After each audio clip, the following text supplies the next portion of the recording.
حضرت مقدام بن معد یکرب رضی اللہ تعالی عنہ بیان کرتے ہیں، رسول اللہ صلی اللہ علیہ وآلہ وسلم نے فرمایا، شہید کے لیے اللہ کے ہاں 6 انعامات ہیں۔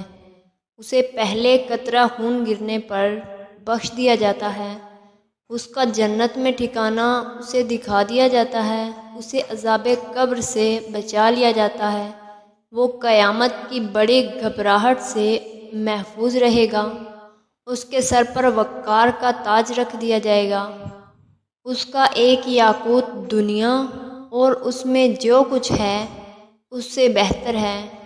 بہتر حوروں سے اس کی شادی کرائی جائے گی اور اس کے 70 رشتہ داروں کے بارے میں اس کی سفارش قبول کی جائے گی۔ مشکوٰۃ المصابیح حدیث نمبر 3834۔ حضرت ابو امامہ رضی اللہ تعالی عنہ نبی کریم صلی اللہ علیہ وآلہ وسلم سے روایت کرتے ہیں،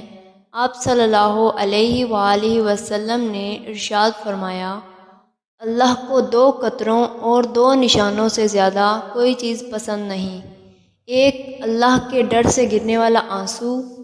دوسرا اللہ کی راہ میں بہایا جانے والا خون کا قطرہ،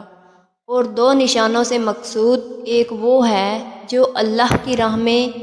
زخم یا چوٹ وغیرہ سے آئے، اور دوسرا نشان اللہ کے کسی فریضہ کی ادائیگی کی صورت میں رونما ہونے والا ہے، مثلاً سجدہ وغیرہ کے نشان۔ مشکوٰۃ المصابیح حدیث نمبر 3837۔